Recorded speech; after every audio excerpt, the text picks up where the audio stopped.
Welcome to Top Hill Recording Podcast, the podcast where we ask an artist, a band, a musician to come on, do 4 original tunes for us, and then we have a little bit of conversation afterwards about those songs, about their upcoming adventures in music and how they got started. So tonight, with me as always on the switcher, my man Spencer Corbin. What up? What up, co-hosting? Because Mr. Earl could not be with us tonight. Unfortunately, a last-minute cancellation. The man has been working like crazy lately, so he's taking the night off. But we miss you, Earl. Already miss him. So tonight, our guest, an unbelievable songwriter with an absolutely beautiful voice, playing one of the coolest instruments that we've had on the show. And I will say, unbelievably visual picture painter with her lyrics, with the songs. Killer stuff. Our guest tonight, Kirsten Peckham.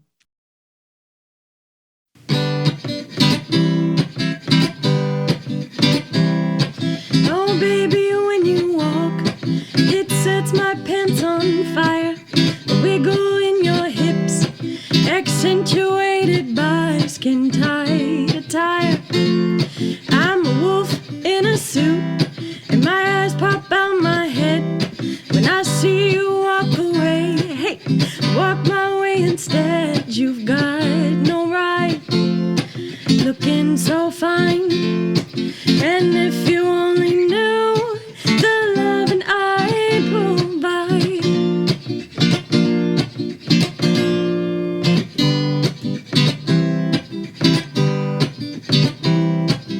Honey, I'm well aware that everyone in the room would gladly turn to dust if they knew that you would be the broom. But I'm sweeping up the competition, I'll put them on a shelf. I got no other choice, 'cause I'm under your spell. The way you move, just let me prove that if you only knew the loving I provide, you'd stroll on up to me and stand right by my side. We'd move along together in this thing called life.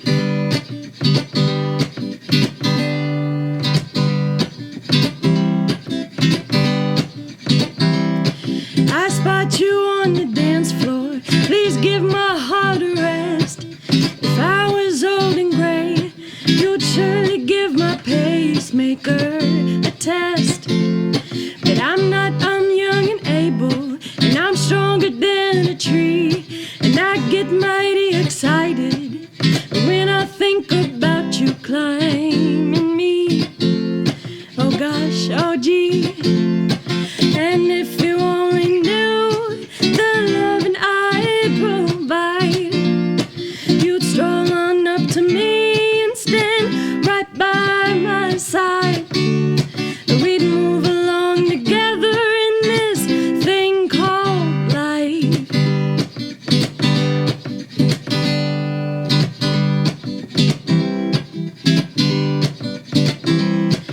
Do-do-do-do-do, do-do-do-do-do, do-do-do-do-do, do-do-do-do-do.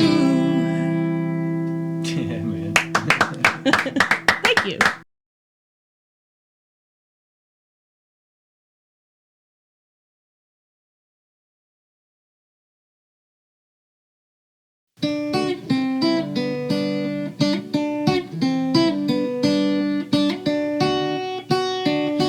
The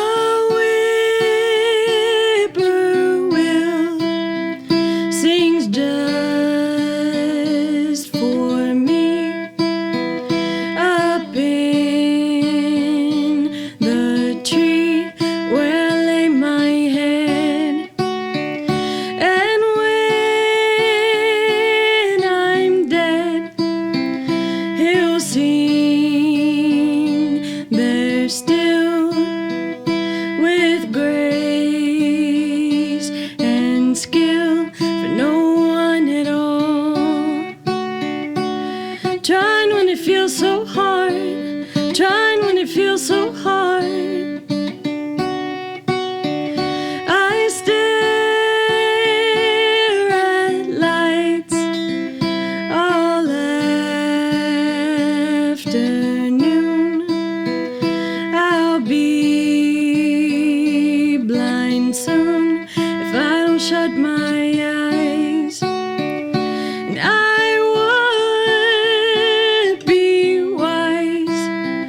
to keep them closed past tomorrow. And when the sun goes dark, trying when it feels so hard, trying when it feels so hard to try.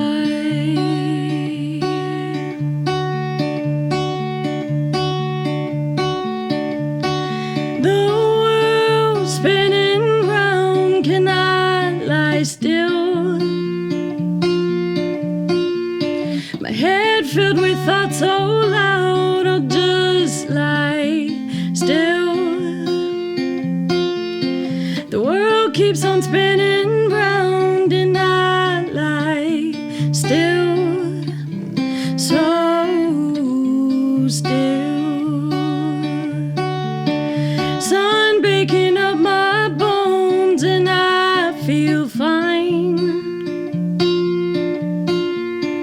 Eyes sinking fast like stones and I feel fine. Sun baking up my bones and I feel fine, fine, fine.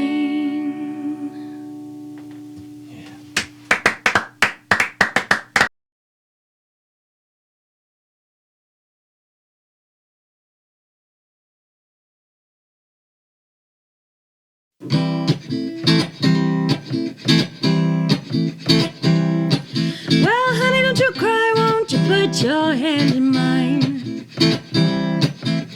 It won't be this way for all your life, 'cause I've seen the future and I can tell you true. Nobody knows what it's like to be me and you. Well, your daddy's gone and your mama's far away. I know you're trying to fill that empty space. Hard times chase a pattern in your brain. I help you to unlearn the things you learned today. I got your hair, your teeth, your shoulders and your nose. I got the same green eyes you had since you were born. I got the qualities you love and that you lack. So honey, you can trust me, I got your back. Stand outside the window looking in and wonder what it feels like to be them. A black sheep still delivers precious wool. The thread still unravels no matter which end you pull. I got your lips, your ears, your fingers and your toes. I got the same big heart that shines so bright it shows. I know where you've been 'cause I walked on the same track. So honey, you can trust me, 'cause I got your back. So honey, you can trust me, 'cause I got your back.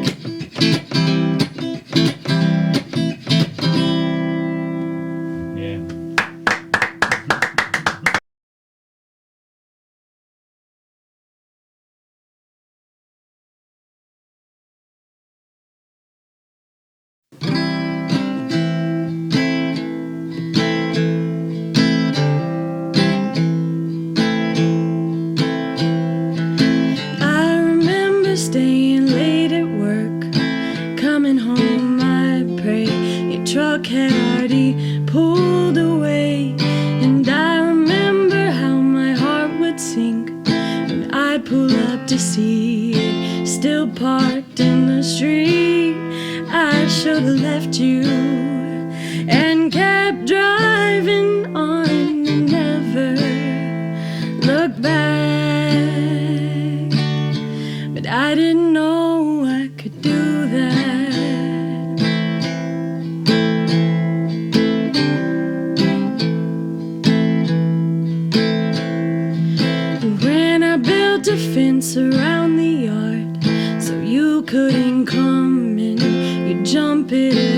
every chance you'd get. And so I built it 15 stories tall. I thought you would back down. You came and knocked it to the ground. I should have left those ruins lying there instead of trying to put them back. But I didn't know I could do that.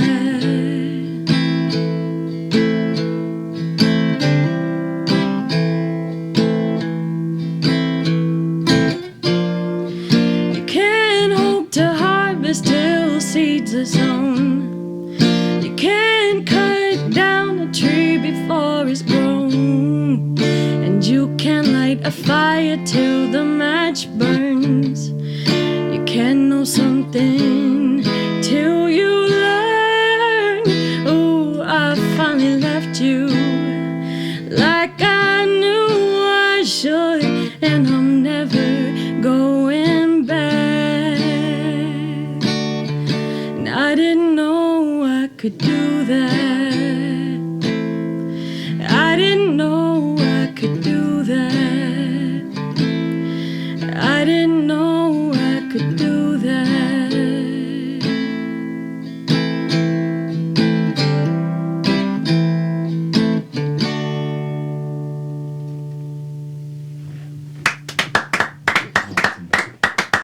Hey, thanks Hey, so much. How you doing? Those were really nice words that you just said. Well, you know, they were not playing, but I showed you my book, man. I said, anytime this happens, you got notes. Yeah, I got notes. Mhm. So, yeah, welcome. We're super excited to have you. You definitely came on and played some killer songs. Thank you. I'm really, really excited to be here. Thank you guys so much for having me. Well, It's really fun. we're excited and honored to have you on. So, thank you. I guess what we'll before we dive into these songs, what we'll do with first-time guests, especially solo artists, Okay. we get to dive in a little bit more and ask you to take us back to as early as you can remember, childhood or wherever, when you knew that there was something about music that caught you, if it was lyrics or the sounds or whatever it was that you heard and you knew that it was something you had to just dive into. Okay, so we're going all the way All the back. way. Take it all back. the way back? All Okay. the way. So apparently when I was a baby, whenever my mom would play songs in a minor key, I would cry or, do the like. So she said that from an early age, like music always moved me, like ever since I was a tiny little baby. And I started taking piano lessons in the second grade.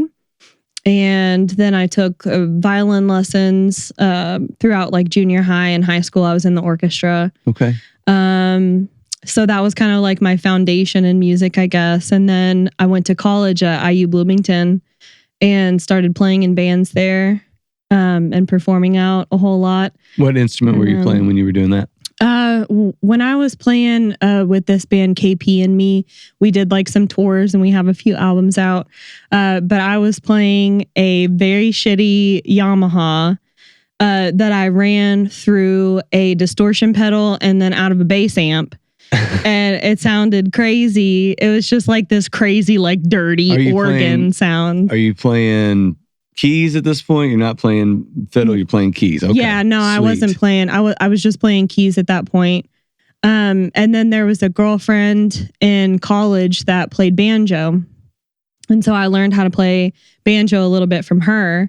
And then I got my own. And for a while, I was doing solo stuff with banjo. Whoa. But then I realized that it just sounded like too tinny. You know what I mean? It wasn't like the sound that I really wanted to go for, I guess. And this guy, W.D. Miller, if anybody is familiar. I've heard of his cousin WD-40. I have not heard of W.D. Miller. Well, he told me, he was like, well, if you don't like the sound of it, why don't you get a tenor guitar and just tune it like a banjo? So I was like, hi, great idea. So that's what I did. What an evolution. That's what I play now. Coming from piano, fiddle, banjo solo, which is, banjo is one of those instruments I don't think there's much of an in-between. It's either you love the banjo or you don't like the banjo. I love the banjo. I'm sorry for people that don't like the banjo. I really am too, man. I don't get the hatred from people that just don't like it. They're like, I love the mandolin, or I love this, or I love the guitar, or I love piano. But to really just, and it might be the tinniness of it, you know, Maybe it has something to do with. But I love But I mean, like somebody that's really good at playing banjo, like Ziegelhauser. Or hell, I mean, you could even go like real weird with it and Bela say like, Fleck and, Bela Fleck and Noah Pike and all those guys, like they're insane. Tyler Shuck. Yep. Oh man. Yeah. Yep. Taylor Shuck. Oh, just edit it out. sorry. It'll be fine. No, it's stuck, man. I did that. So, you know, so college, you start playing. Is that when you start playing the tenor guitar? Is it tenor guitar? Yeah, it's a tenor guitar. Okay. I didn't start playing that until, let's see, I don't know, maybe like 2016 or something like that. 2017. It's such an interesting instrument. Yeah, and when you came in, you were like, I play this because I can't play guitar. Mhm. So, you know, there's not a lot of, I didn't know what to expect. You know, there's a lot of rudimentary things you can do on an instrument, and you can keep it simple, and you can play the 3 chords, and you can do that stuff. Mhm. But thankfully, your melody lines don't allow you to do that. You know, you played a lot of different intricate stuff with 4 strings on that tenor guitar. I mean, totally filled up space. You weren't predictable in how you were going to play it. And I think sometimes everybody can get stuck in that. But I really think like your melody lines are so nice. They're just so unique. They're ear catching. And I don't know if that's something that you paid attention to as you were writing these things, or if they just kind of flowed out of you like that. Yeah, it just kind of, I mean, I don't know. I don't really like predict, I guess, like how a song is going to sound. Like I just get a little like something in my head, like a verse line or something, you know, and then I just kind of build around it. Mm-hmm. And it kind of just like, I don't want to say that it writes itself, because that makes it sound like it's easy. Mm-hmm. And you know, sometimes you have those songs that come out and they just fall out of you, and that's great. But then other times it's like such a struggle to write a song. Mm-hmm. So yeah, it's not like it's easy or anything, but no, it just kind of like, I just kind of make it be what it wants to be, I guess. Mm-hmm. What were your coming up? What were your influences? What did you listen to? Growing up, my dad and my mom have really, really awesome taste in music. And actually, my dad had this like great CD collection, and I had my little dream machine in my room with the headphones that go over your ears. And I would go and like take his CDs and like hoard them in my room. And, but I mean, like Stevie Wonder, Songs in the Key of Life is a huge, huge influence to me. That album is just, I think, one of the greatest albums ever created. Growing up, like Steely Dan is a huge influence. Soul music, like girl groups from the 60s and Marvin Gaye, Sam Cooke. I love me some Sam Cooke. Man. Yeah. And then also at the same time, you know, like Patsy Cline and Wanda Jackson. Oh, yeah. Are big influences. Wanda Jackson's like lady rockabilly style is so cool to me, and I feel like I try to incorporate some like rockabilly in my strumming pattern a little bit sometimes. So yeah, soul, old country, dad rock. It kind of makes sense that what you do is your own thing. I mean, anytime you have the guitar setup, which is cool with the tenor, but to have all those influences and kind of bleed that into what you do is it's impressive. But it's just really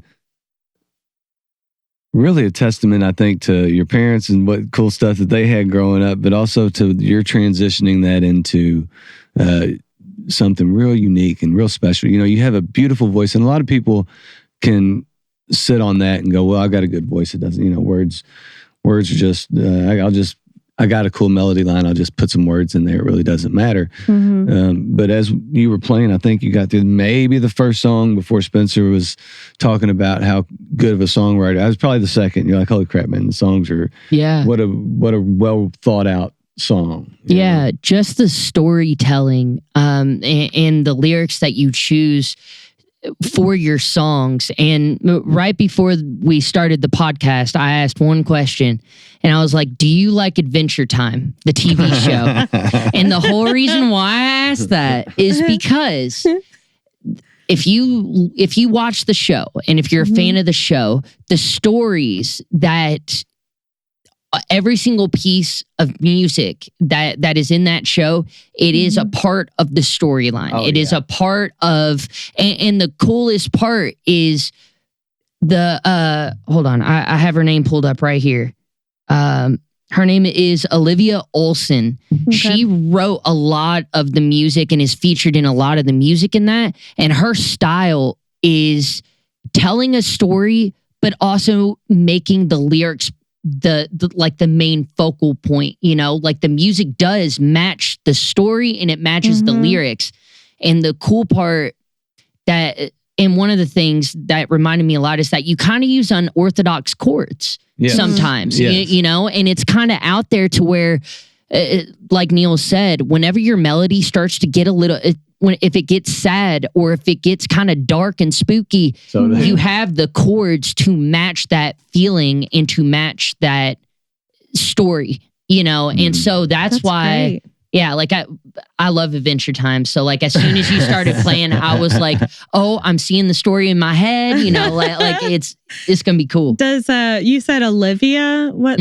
Olivia Olson. Olivia Olson. Third Does Olsen she twin. do the vampire's name? Marcel? Is that what? Yeah, what's her Marceline. name? Marceline. She does all the Marceline stuff, and she's the voice for Marceline and all that. Yeah. You guys are going deep. Yeah. I'm a nerd. No, man. Well, I mean, it's funny because the first song, Cartoon Wolf, lends itself to that type of visualization. And you're right. I mean, it was a great way to ease us into your songwriting ability because it was fun. And then afterwards, you said, you kind of think of Jim Carrey's face on The Mask. And it instantly popped in, like, of course, that's perfect. When you his talk eyes about pop out of his head. You talk about eyes popping out, but there was something really cool on that song, and I wrote it down because the second verse, you talk about turning into dust to be swept up by the broom. And then you turn if you were the broom, then I would want to be the dust that you swept up. And then you visually, I'm seeing a broom, and then all of a sudden you're talking about a spell, and then I'm seeing a witch riding a broom. So I mean, you're taking this visual object and you're transforming it from cleaning up to I'm seeing this spell and this other. It's a visual. It's visually like capturing from the first verse to the chorus to the second verse. It's just a cool ass bridge. The pacemaker, talking about not being able to handle the pacemaker. And then, I mean, it's just, I really like your songwriting. Thank you, guys. I really, really think Thank you so cool. much. That makes me feel like I'm doing something right.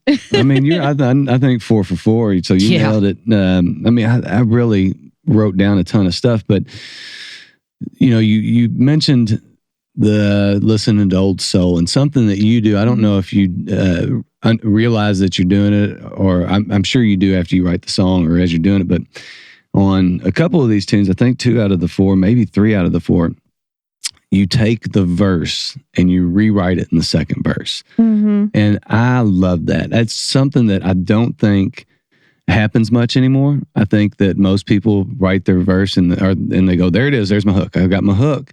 And taking that melody line and recreating continuing the story into the second chorus, man, I just think it's so cool that you were able to do that.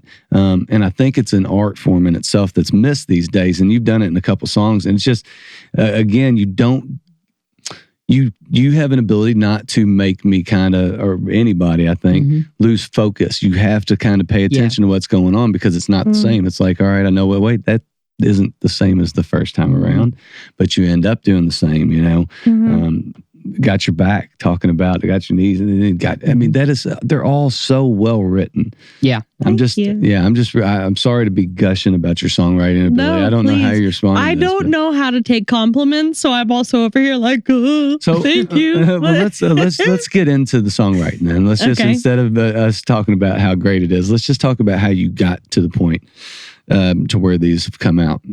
Okay. Let's start with the beginning. You had a visualization on Cartoon Wolf. Take us through that one a little bit. What was the subject matter? How did you get to the point? It seemed like a little thirsty, which is cool. Yeah, it's definitely a very thirsty song for sure. And another one where the music goes with the words. It's up, it's fun. It's so take us through that one if you don't mind. I mean, gosh, I don't know. I don't even know how long ago I wrote that song. So I do have a new album coming out, and we started recording that in February 2023. And I had probably already had that song for like a year or two. I don't really know. Okay. So it was a while ago. So I'm not exactly sure like where that inspiration came from, but I know that I was definitely, and this is so weird to say, but I'm not like necessarily attracted to women, but this song was totally written. I tend to write a lot of songs from like a male's point of view, almost like I'm the male and I'm seeing this beautiful woman. I have a few songs that are kind of like that like I'm not a lady anymore. I don't know. I don't know. Dude, it's actually very, very, it's cool that you can write from a perspective of somebody else. I mean, you're still, because I tend to write in that dynamic. It's hard for me to write a story because for me, I'm always like, what do you call them? Them and he and she, Jack and Diane. Like, what do you call them? So I always kind of write from that perspective too. So it doesn't matter, so like I can write from a perspective of an angry situation and not be angry, but I'm writing about this thing or this situation or a happy one. To be able to do that is another like aspect of songwriting that makes it more interesting and a bigger net that you can cast upon what you want to write about, I assume. And I feel like I use songs a lot of times to kind of like expand my songwriting net or whatever. Like that one in particular, I guess I tend to write a lot of songs that come from experiences that I personally had. But then I think about like Paul McCartney, and he writes all these songs and he's such an amazing songwriter and he didn't even experience this stuff, And I'm like, what is that like to write a song that has absolutely nothing to do with you? So it's kind of like an interesting exercise to put yourself in a place that you've never experienced and then write about it. Well, and I think too, it shows musical maturity to be able to do that. Because you can look at all the songwriters that are out right now and everything, especially anything that's on radio, it's first person. It's about them, or it's about a buddy that they knew, or it's about a girlfriend, and they write from that main perspective. But then to be able to understand that opposing perspective and then be able to not only write about that, but then write in a view to where, like you said, it's completely separate from yourself. To me, only the best can do that. I mean, you got Jason Isbell whenever he writes, If We Were Vampires, like he was writing that, about an old couple that he saw sitting on a park bench that he didn't know him from Adam. So John Prine used to be a mailman and he wrote that song. I can't remember the song, but one of them was just about this old couple that that lived in like an apartment or an old house, and he saw them every day and he's like, they just, to be able to do that. It's special. It is. Yeah. And I know like you, so to talk about songwriting a little bit, I know that you're, from what I understand anyway, from Earl, who is not here right now. Anyway, leaving a big empty void in the room. Thanks, Earl. No, man, the dude has been awesome for us and the podcast and everything. And this is the first time he's had to take a night off, and I know he's had a ton of responsibilities lately. So He's been busy. I can't tell you how much I It's appreciate that, dude. Yeah. But he talked about, you're kind of been doing some singer-songwriter open mic circuits, helping out do some of those shows and all that stuff. Actually, hosting and some of that stuff as well, right? How did you get involved in that? I mean, it's obviously a great fit, I think, for you to host stuff like that because, and I don't know how much you're hosting, but I think you honestly should probably do it more often because I think you legitimize something like that when somebody that can put some tunes together like you host, like Katie did it. I mean, Katie is such a absolute rock star. Legit, the queen. Yeah. She's such a community builder. So many people that have come through this podcast have said, even Earl, I started because went to Katie did open mic, got some encouraging words, and next thing you know, Taylor Catherine, I mean, a ton of people that have come through here have said that. And I'm sure, like I said, you would kind of legitimize and set people up like that if you were in that position. Have you? Oh, yeah. Have you done a lot of that? Have you been in that circuit much? Yeah. Well, okay. So years ago, my friend Kyle Zorns was still living here. And I actually met him because we used to work together at the law firm. And then he was hosting an open mic. I think he had Tuesdays at Flanagan's and Katie had Thursdays. And so I was going to both of their open mics. And then Kyle ended up moving to Lexington. And he sold me his little portable PA system, which is amazing. It's like a little Bose portable thing and it fills up the whole entire room. Anyway, so he sold me that for a great price. And basically like gave me his open mic hosting gig on Tuesdays at Flanagan's. So I was doing that for a while. And then I started another open mic in New Albany, which is where I live. And that... Albany, Indiana. That damn bridge, boy, when's it gonna get open? I don't better go to Albany. Don't even get me started on the bridges. The old Sherman home.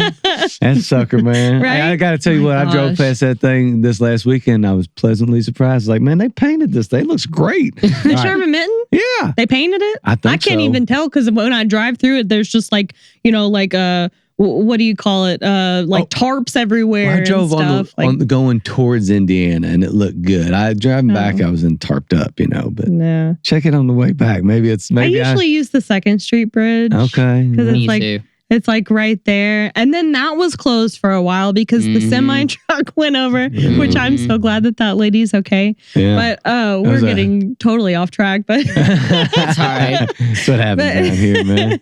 But yeah, so New Albany, you got started one in New Albany. Yeah, I started one in New Albany, and Katie will reach out sometimes and ask me if I can host if there's a night that she can't do it. And I often feel bad because I am very much I can't really do spur of the moment things. I have to put things in my calendar and plan ahead of time. So every time she asks me, I feel so bad. Because she's like, can you host? And I'm like, oh no, I have these other plans. But yeah, so basically at this point, I'm just kind of covering for people at open mics when they need it. I ran sound at Epiphany the other night for a show, and that was super fun. I really, really love running sound. Really? And gosh, it would be great to host an open mic again. But also at the same time, it brings a level of stress to my life that the money's good and everything. But if I start to get too stressed out, I tend to get a little depressed. So I kind of try to keep my schedule a little so that I have time to decompress. Yeah, totally understandable. So that's what's up with the open mic thing. That's totally understandable. Yeah. But yeah, I could imagine, man. I could imagine that we host. We're doing right now once every 6 weeks hosting a show at the Monarch. And it's more stressful than anything I do. And it shouldn't be. It's really not. It's always a great time. Everybody that's there wants to be there. It's a great audience, but it's the most stressful Yeah. I'd rather play 5 shows in a day Yes. than have to worry about people showing up for this show that I'm putting on. Yeah. Uh-huh. It's tough. It's like the lugging of the stuff. Mhm. Oh, yeah. And Well, we're at the Monarch. We don't have to lug. We just show up. Oh, really? Yeah. Fancy. Okay. Excellent. Mark, thank you. He takes care of us. Yes, Thank he you, does. Mark. Thank you, Thank you, sir. Aw, Mark. that's Mark is the nice. man. There's no doubt about that. Yeah. Yeah. So the lugging and all that stuff. Was that something that was like once a month, once a week, once every other week when you were doing that? It was once a week. Yeah. See, that's a lot. It was every Tuesday. Yeah, that's And it's not only the lugging of the stuff, but I have my little 2 doggies at home, and it's tough too because I have a 9 to 5 too. oh yeah. So, working all day and then coming home and letting them out to go to the bathroom and feeding them dinner, and then having to leave again and maybe not getting home until like 11 o'clock at night. It's just like, it was stressful, and I don't like doing that to them. Yeah. I can definitely understand. We've seen pictures, we know about the dogs, so we know how much you love the They're animals. very, for very spoiled pit bulls. sure. So you talked about you've been recording an album since February of 2023. When is this thing going to come out? Yes. Okay. How far are we? Are we close to being done? Is it done? Are we mixing? Oh, we yeah. we We finished mixing. So we just have to exciting. get it mastered. I've had professional photos done for the album artwork. This is awesome. Our release show, we've got 2. There's one here. It's going to be in Jeffersonville, Indiana at the Alcove on June 28th. I don't know if I've like officially gotten the start time, but it'll start sometime around 7 or 8, something. There is a Facebook event for that if you want to check it out. You can go to my Facebook page. And then there's another release show the next day, June 29th in Bloomington, Indiana. And that's at the Bishop. And I think that one starts a little later.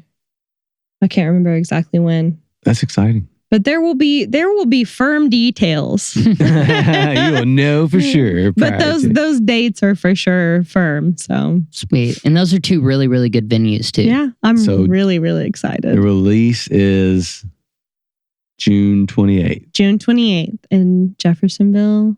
And that is the Indiana. official release date. What's the record called? The official release date. The record is called The End Is Nigh. The End Is Nigh. That's exciting. So tell how many songs?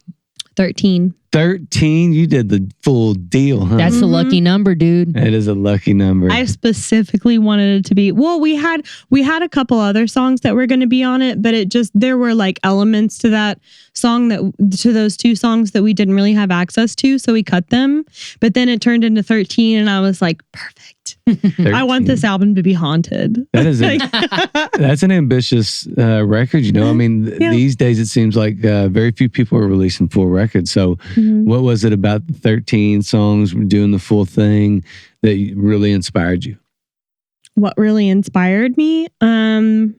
Gosh, I mean, probably the guys that I've been working with.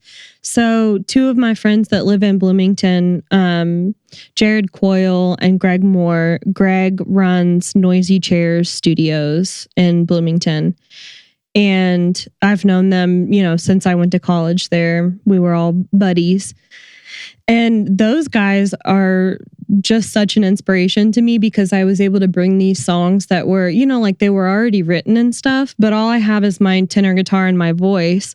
So I brought these songs in there, and these guys and like the drummer that we were using and a backing vocalist, they just come in with these ideas, and like, oh, well, what if we actually use this kind of chord here instead, And we're just able to bring these songs to life. And that was really, really cool. Just having like the collaborative thing, which I miss, Yeah. Like I haven't had that since I was playing in bands with people.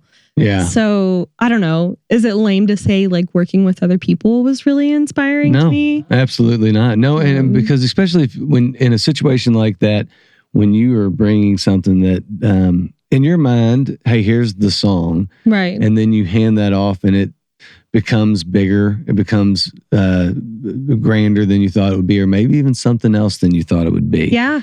Transforms a little bit. There's an excitement level to that. And it is like you're talking about that collaboration. You started playing piano young. You played violin and band. You did that through middle school, high school, and then we're playing in other bands. There has to be something missed about that, because songwriting as a singer-songwriter is a very solitary thing, and you have very little affirmation that you're doing something right.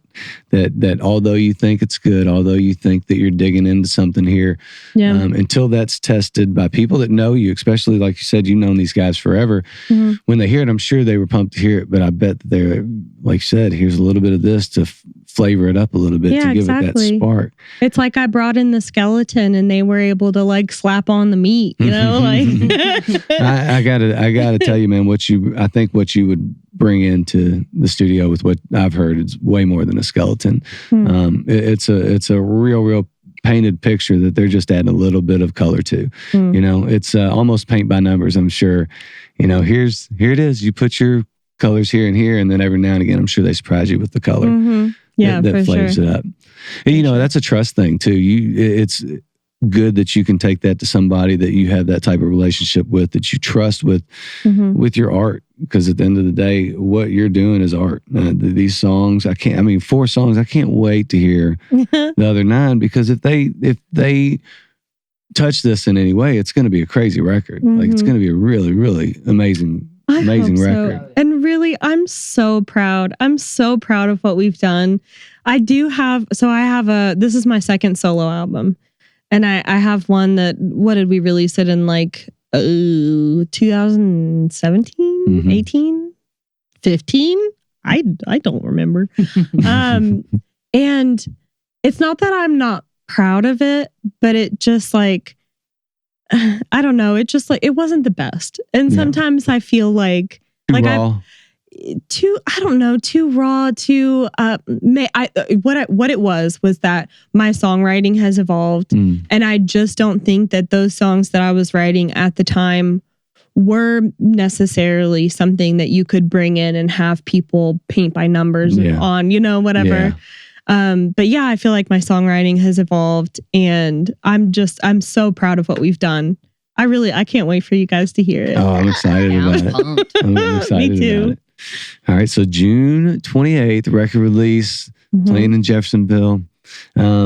For all of our people that want to come watch, that want to find you, that want to listen to this thing, that want to see what you got going on right now, where can they go? Right now? Oh, by the way, I want to mention it is a free show. The show at the Alcove is free. Yeah. Oh, dang. Even better. So no excuses, y'all. There's no cover charge. Get in. So I'm sorry, I got distracted. And where can people find you that want to see where you're at, see where you're playing, see what's going on? So I'm really bad at social media. Get better. I don't like social media. It's not the best. But I understand that you have to do it to promote yourself. I have a Facebook page that is my personal page that I post things on. I also have a music page called Kirsten Peckham Music. So original. That obviously, like any music stuff that I post to my page goes on there as well. Sometimes I will occasionally post things on Instagram. My handle on Instagram is Say Hello Cookie. Okay. There you go. Inspired by Outkast, the great Outkast. The legendary. Yeah, so that's basically, I guess I should probably do TikTok or something. I don't know. Look, man, I'm for less, but I know what the business model is. You got to promote. And Instagram is tough because it gets you in that loop. I know the one thing about TikTok, which we do not use, I wish you'd take it over, Spencer. Okay, I will. All right, done. You heard it here, people. I will be taking over the Top Hill TikTok. There you go. Evidently, it doesn't get there's no algorithm where you get stuck in a loop. Should we say what Sydney told us the best info ever about TikTok, and I'm going to put it out there for the world. I'm sure it's already out there, so I'm not breaking news.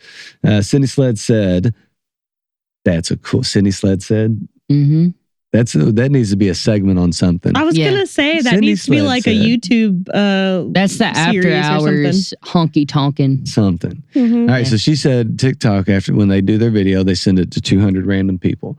And Oh. if those 200 people watch it for more than 3.5 seconds, then it goes to 2,000 people.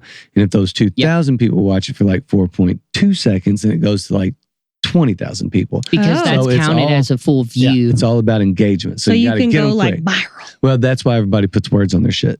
So they can go, I'm reading. Oh shit, I'm reading. I need to scroll. You know what I mean? Because it's like, Mm-hmm. Like subtitles. Like if I can't Yeah. understand what they're saying, then I'm not interested. Kind of. well, a I mean, thing? like it's just a visual thing. It draws your eyes and now you're reading real quick. So if you can have them okay. read for 3 seconds, hey. Yeah, it keeps you there a Yeah. little bit longer. You know. Okay. Yeah. Yeah. I'm gonna be like, I bet you can't read this for very long, like 4 more seconds. Hold on. All right. So now everybody in the world knows the trick. Everybody should be TikTok geniuses. All right. Okay. Well, Kirsten, it's been an absolute pleasure. Love the tunes. Can't wait to listen to this new record June 28th. Mm-hmm. Make sure you go watch this free show for the record release. Check Spencer out at where, Spencer? It is Corbin.customs_guitars. All right. For all your luthier work, for all Yeah. that good stuff, check him out. You cannot borrow him for a switcher on your podcast. He is booked. Check us out at tophillrecording.com. You can also check us out on YouTube. Make sure you follow, subscribe, do all that on Instagram, YouTube, and we will see you next time. Heck yeah.